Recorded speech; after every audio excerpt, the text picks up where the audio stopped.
Okay, and so, but I think right now it's hard to do otherwise.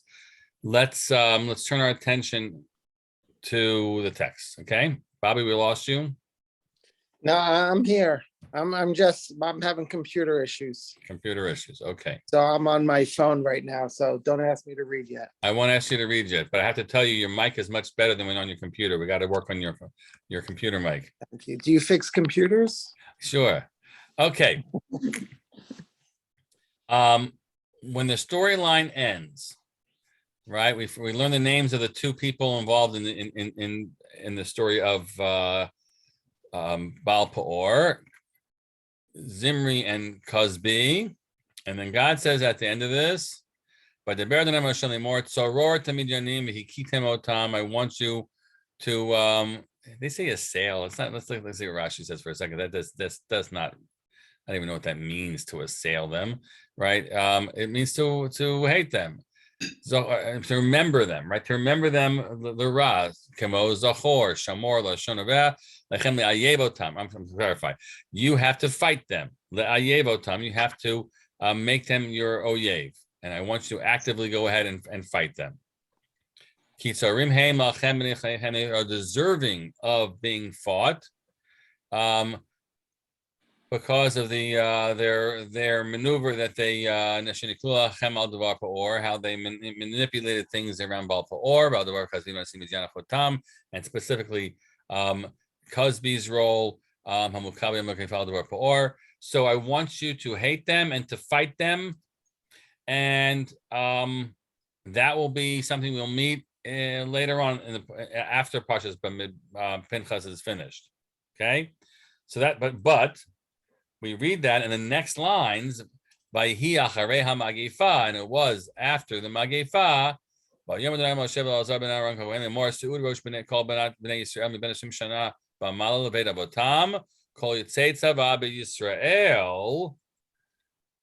Count all the Jews who are 20 years old and older, right? Whoever is Yotzei Tzava, who could go out to do battle. So seemingly, as you begin this new chapter, what's your sense of why we're taking a census? Because I want to see who's remaining after the. Well, the Magifah, 20,000 people were killed, right? But if the previous sentences were, mark them for a revenge battle, the Midianites. So now the Torah says, How many soldiers? Organize, find out how many soldiers you have to fight a real war with them, right? That will be the way the pasuk seems to flow out of the previous parak. But then we kind of meet something else. We kind of reposition ourselves, remind ourselves of where they are. Moshe and Elazar HaKohen spoke to them at the fields of Moab, the plains of Moab, on the Jordan, opposite Jericho, right? Saying, we got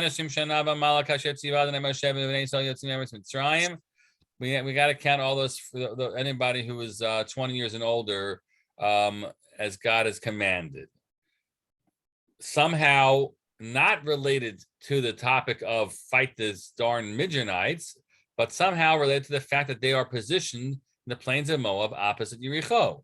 And as we move through now this pasuk Beit is Dal, Gimel, Dal. We move through all these names. Don't get dizzy. So we move, skipping through all the names. So we get to the pasuk. Here we go. Here, pasuk Nun Aleph 51. Israel. This is the count of the children of Israel. 601,730 people, which we refer to more basically as how much? We round it off to 600,000, right? That's our number that we work with, 600,000, which is not that much different. It's pretty much the same as before, okay? But we want to make sure, so, and then we continue. By the Adonai Moshe Limor, La'ela Techalek Haaretz Benachala Mispar Shemot. to these individuals, the land shall be apportioned as an inheritance according to the listed names. Aha. So it started off as when we started reading it, we thought that the purpose of the counting was for the Yotzei Tzava to go, people who are going to go to do fighting. We now say it has to do with Chalukat Haaretz. Now it's twofold. They have to fight not just the Midianites. Who do they have to fight? Canaanites. People of Canaan. If their next step is into Israel, then we do need to prepare ourselves for entry to Eretz Israel, and that's going to involve battling. So we need to do a count. But we did a count based on family lines, and now we're being told those family lines that we've delineated are the ones that will receive portions in the land of Israel. Anybody who's born beyond this, whatever it's going to be, doesn't get to lay claim to a new fraction of things. These are the fractions that we have. We're not going to, by the way, here at all look at the rules of the Nachala. That maybe we'll do it later on in Matot.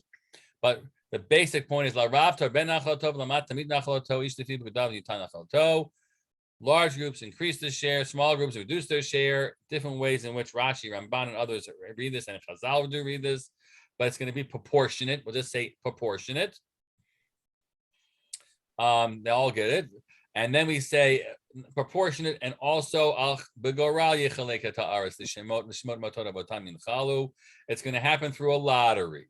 Goral. Okay. Again, according to those names of the Matot Abotam, the ancestral tribes. According to the Goral, each portion will be divvied out, whether it's large or small. Then we have the Levium. They have, what's the role of Levium? Why is this here? My Mefarshim want to know. Because if we're talking about inheritance, they don't inherit. They don't inherit. So they get counted because we want to get the count done for them also because we want to count, but they counted separately. We meet their family lines. Fine. And then we get to the conclusion, Psukim. Pasuk Samach Gimel 63. Eile Pekudei Moshe, right? And the last line, you should know that they're not really collecting. Okay. Eile Pekudei, I'm sorry, clarify. We count them in a different method. We count them from the first being 1 month old, because we're not talking about fighting. We're not talking about division of property lines. So we have a different age bracket we count them from. Okay. They're not being counted for the purposes of inheritance. And then the summation psukim. These are the people that Moshe and Elazar counted the children of Israel. Let's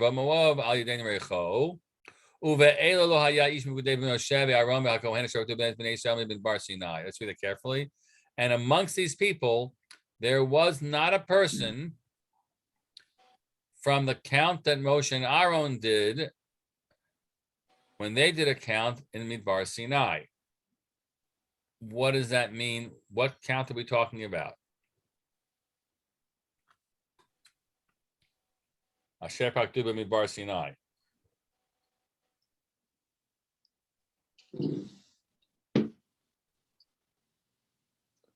After another plague. Well, after the golden calf, or before the beginning of Midbar Sinai, a parshat of Sefer B'Midbar is a count. That's the count that was done B'Midbar Sinai is the way we refer to it.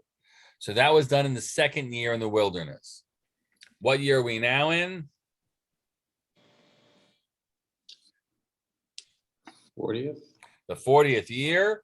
This is Arvot Moav, and that was the Midbar experience. Midbar experience is ending. Arvot Moab adjacent to Jericho.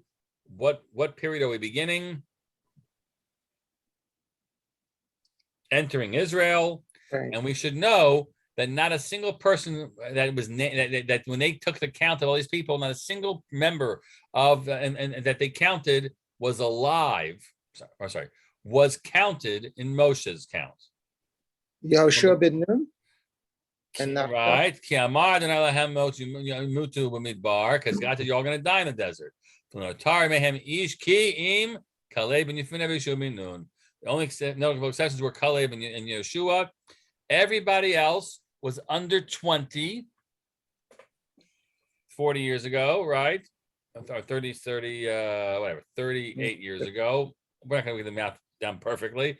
Everybody else was under 20. And we know everybody who was over 20 was killed in the midbar, had to die in the midbar. And so nobody will be over 60. There's no people over 60 right now entering Israel, with the notable exceptions of Yeshua and Caleb. That's it. Everybody else is under 60. Wow, very well, clearly defined demographic group. Okay, now Perek Chaf Zayin begins, which is where we'll at least lay the groundwork for our study of the topic. Vatikravna benot Tzlofchod ben Chefer ben Gilad ben Machir ben Menashe lemishpachot Menashe ben Yosef. Ve'ele shemot benotav Machla Noah b'Chagla u'Milka b'Tirza. And the daughters of Tzlofchod, the son of Chefer, the son of Gilad, the son of Machir, the son of Menashe, to the families of Menashe, the son of Yosef. And their names are Machla Noah, Chagla, Milka b'Tirza. Okay, what's this unusual about that pasuk? Just as we start off there.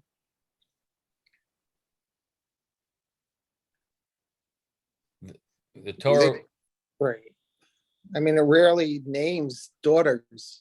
yeah. Well, but we will name daughters because the topic is the daughters. They are the protagonists in the story. But the Torah is very clear in giving us full lineage line all the way back to Yosef, right? All the way back to Yosef. So why? So what's the point of that? Why is that important for us? Well, let's see. And they stood before Moshe and before Elazar HaKohen. So it's not just a private audience with Moshe, nor a private audience but only with Moshe and with Elazar, but actually all the leadership and all Chol Ha'edah, the entire assembly, Petach Omoed Lemor, at the entrance of the tent of meeting. So even though it's interesting, the Midrash, like Rashi quotes the Midrash, they came to the Beis HaMedrash, to the study hall to talk to Moshe and Elazar, but the pasuk makes it very clear that this wasn't a small audience. Everybody is going to know what's happening. It's a relatively public thing. Generally, what is our attitude towards people doing something in a very public way that sounds like a challenge? What's the attitude towards that generally? Not good. We don't like that. We see it somehow as looking for to force things and to embarrass or to rebel. Just keep that general way we've looked at it.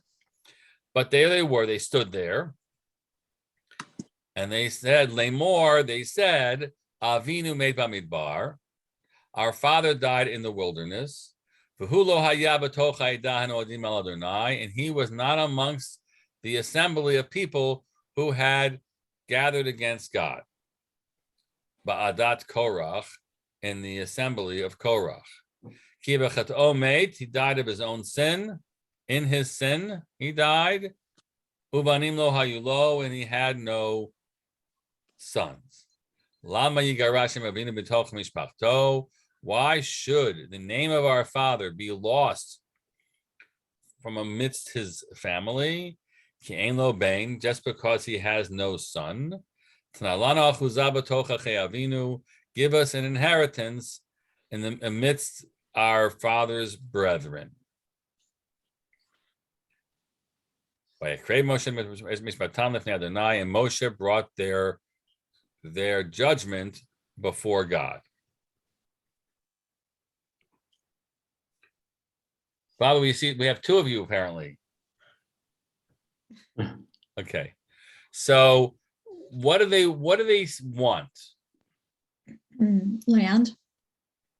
They want achuzah. They want land. Now, interesting. The frame is lama yigira shem avinu mitoch mishpachto. Why then should the name of our father be lost to his family? So, like sometimes you hear about people who have children. They have all daughters, right? He has all daughters, and there's a lament somewhere in that. The Feingold name is never going to be around. That was before women also kept their maiden names in marriage. But even so, the children are not going to be Feingolds, whatever it is, and they're worried about the name being lost. But it's clear that it's not about the name; it's about the inheritance. Because without getting too detailed and stuck in some of this, right? The way it works, we just read through this. We said all these family lines and their sons, 601,000 of them, whatever it was, right? Will be the ones who are getting pieces of this land. Or the 50, whatever the family lines that are there. Dad had no line, had no sons. That means somehow his family line will be cut out from this. His family line will be cut out from the Nachala. Reasonable? So what are they asking for? Are they asking for themselves or asking for their father? Themselves, I guess. I think it's both. I don't know. Yeah, I mean, I imagine like what the worry is going to be. Where we're going to come into Israel and then everyone's going to get a ticket and we're going to be standing there at the end with our bags and like we don't have a ticket, like where we're supposed to go, right? That's part of it, like simply as a reality problem. And so usually what would happen for women in terms of where they go? Their husbands. With their husbands. Right now, it's pretty clear these are not married women, and they can't guarantee they'll be married. But so in that sense, it's not only about themselves. It could be about that we have a rightful portion that our fathers should have an inheritance. I know my family. I could have been with my husband, but this line of the family of Menashe should be receiving a portion, and just because there are no sons, they're not going to get the portion. We think that we shouldn't be cut out. Lama yigar Rashem Avinu. So, what's Moshe's answer? Didn't he say, I don't know? Gotta talk to the boss. Yeah, I mean, so Moshe is not able to pass on the Shiloh, doesn't pass on the Shiloh, and he brings it to God. Did he not say anything to them? I don't know if we can deduce from the fact there isn't. Then Moshe said to them, wait an hour, I gotta go to talk to God. I don't know, but we could certainly presume that could be what happened. But you think back to Moshe and Parshat Yitro. What do we know about Moshe and Parshat Yitro when Yitro was actually critical of him? What does Moshe do all day long? He's judging everyone. He's doing right. So here Moshe doesn't. Moshe doesn't have a way to judge this, presumably because this is a new piece of Torah. The topic of Nachalat Haaretz is a new piece of Torah. When people come with litigation against one another, so that is basic jurisprudence you're going to deal with. But now there's an intricate element of how God wants the sacred land of Israel to be divided up and who should receive it. So Moshe only can go with what he knows, and he doesn't know this. Should he have learned it at Har Sinai? It's a question mark for us. Let's keep it in mind. Why doesn't Moshe know the answer? We don't know the answer. We don't know why, but he doesn't know the answer.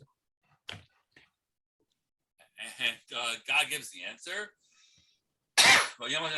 More came in wrote. They're right. They spoke correctly. You you should certainly give to them. Should a nachala should certainly be given to them, or you should certainly give to them a portion of inheritance amongst their father's brothers, and their father's nachala should go to them. More ish if a man dies and he has no sons, then the nachala, the property goes to the daughters. To a daughter. And if doesn't have a daughter, it goes to his brother. He has no brothers, then it goes to his uncle's family. There's no family, no brothers there. You give it to the closest family member to him. And he will inherit him. And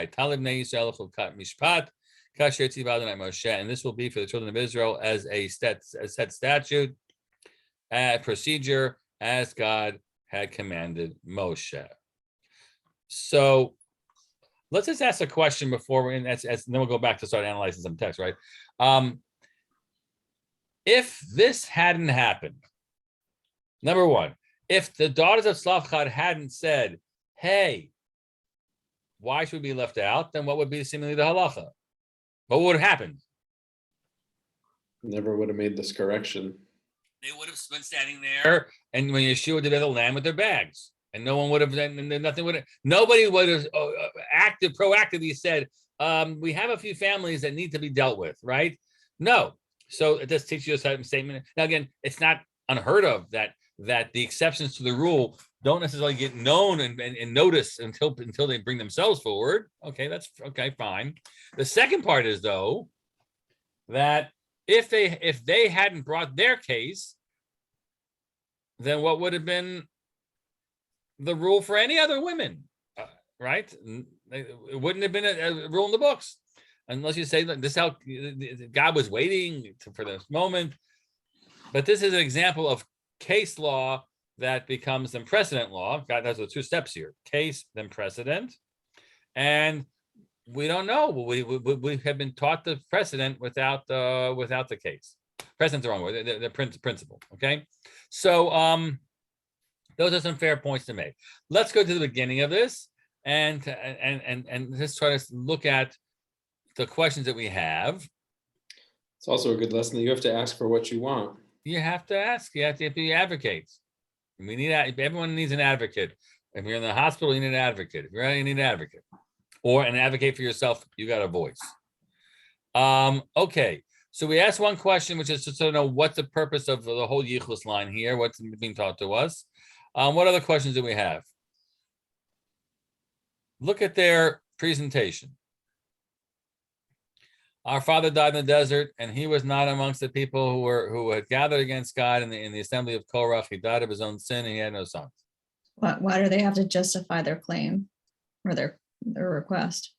Yeah, good. They should have said, Avinu mate, uvanim lo hayulo. Our father died, and he had no sons. What are they precluding? What are they trying to to compensate for? And specifically, like, why pick Adat Korach? Of all the things you could have think is, we have a unfortunate long list of rotten things that happened in the wilderness, right? So why say, he wasn't amongst that? Just so we can answer it, but it's interesting that that's chosen as don't think he was one of those guys. Okay, and so let's begin. We have a few minutes now. Having said our standard, let's read these three interesting midrashim. Liz, you want to read this? And there drew near. But Bobby, you can read now. You can see it. I can see it and I can read. Okay, so go ahead, Liz. Though, and there drew near. Okay. And there drew near the daughters of Tzlofchod. When the daughters of Tzlofchod heard that the land was to be apportioned to the tribe and not to females, they gathered together to take counsel, saying, "Not as the mercies of flesh and blood are the mercies of the Lord. The mercies of flesh and blood are greater for males than for females. Not so the mercies of he who spoke and brought the world into being.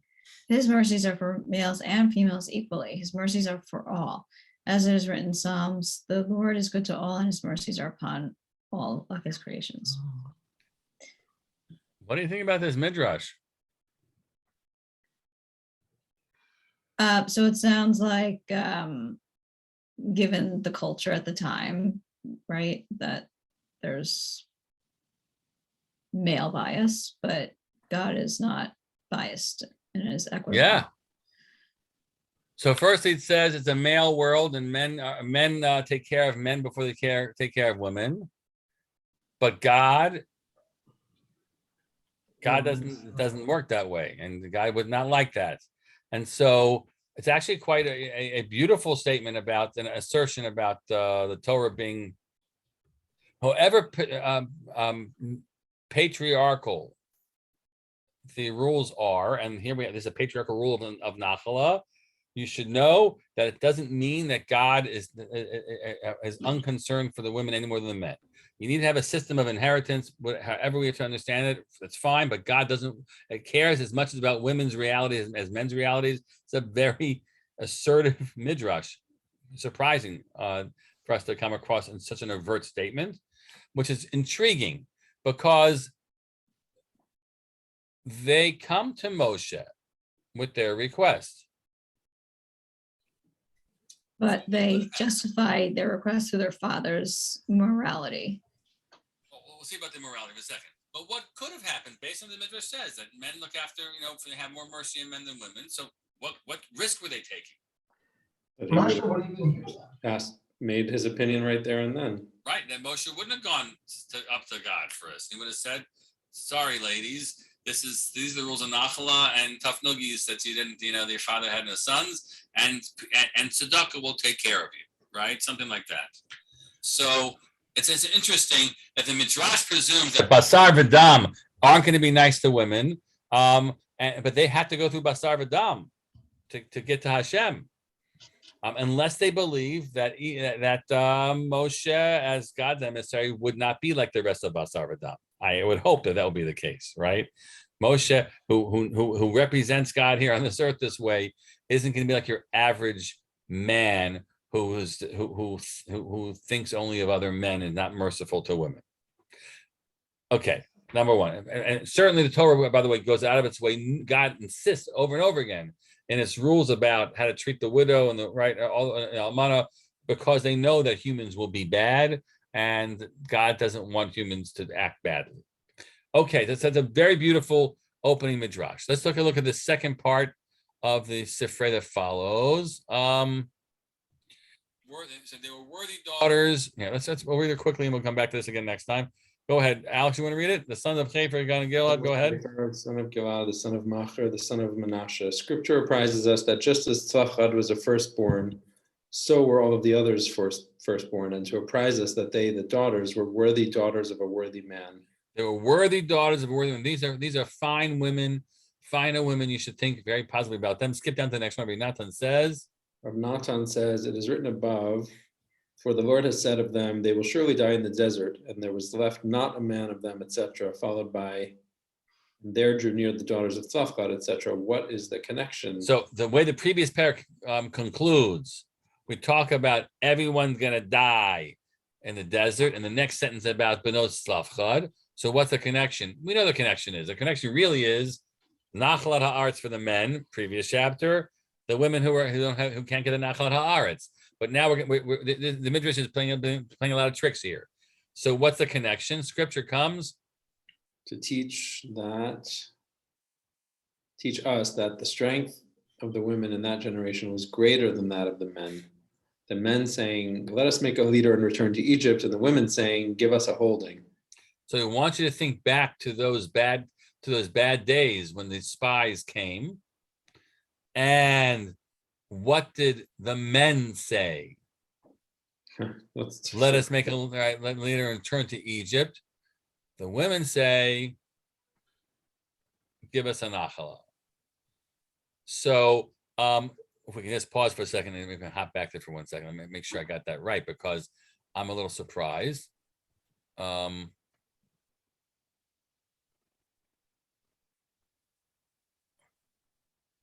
that story of the Meraglim, It says the following.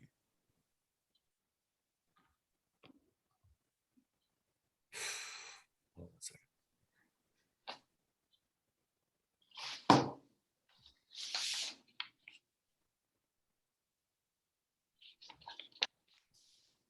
Yeah, there's a pasuk about everybody crying in their tents, right? Hold on a second. Yeah, okay. I don't know. The focus, certainly the Midrash wants to believe, firstly, the Hanashim Harim Vodi, right? It's the men, a lot about the men. And apparently the Midrash wants to somehow contend the women were not part of that rejection of Eretz Israel like the men were. Okay, let's take it one step further. I'll read this other Midrash myself. It's in Hebrew. Hold on. Batikradna Tzlofchod. Oto hador hayu hanashim godrot, ma anashim portzim. In that generation, and that's not right. It's already an unfair statement once more because it's a different generation. It's the first. We're talking about stuff that happens in the first year and happens in the 40th year. And the 40th year, we would like to believe everybody was positive towards Eretz Israel, but this is how it's going to play it out. The women were bounded while in areas where the men were portzim, where men broke through barriers wrongly. Shekinah motation Shamar and Aaron go right back to the golden calf. We're hitting all the biggies here, right? We had the spies, we had Korach reference. Now we go to the golden calf. Shamar and Aaron Parkunis Me'azahava Shebas Nena Shechem. Aaron said to those people gathered for the right, demanding that he do this, everyone get your wives' earrings. And the women refused their husband. They didn't want to.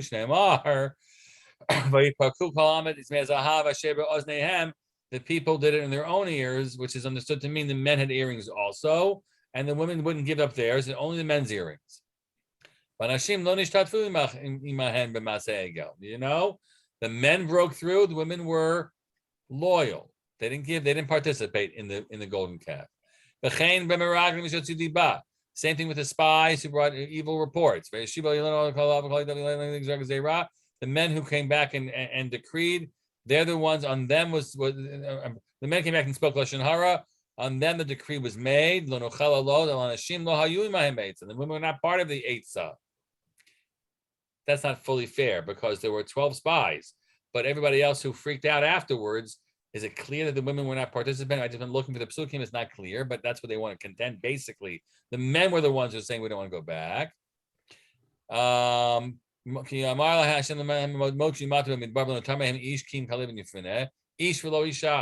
This is really interesting. When we said there was nobody over 60, except for Kalev and Yehoshua, this midrash says, ish for lo isha. What does that mean? There were older women. No men were left over 60, but Oh, there were lots of women left over 60 because the Gezerah wasn't on the women, which is a very interesting. Now you have a fascinating demographic challenge that you have a whole generation of 65, 70, 80, 85-year-old women who are kind of, and they don't have their husbands anymore. It's like that, if this midrash is correct. So you're also wondering, like, forget B'nai Tzlofchod, what about all those old women and who's taking care of them? Okay. But okay. So the men refused to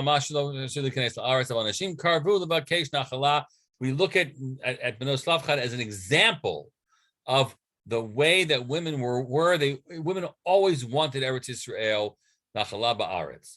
So you should understand, a point here, which is we read this as our father has property rights. We have property interests. And how does the Midrash reframe this?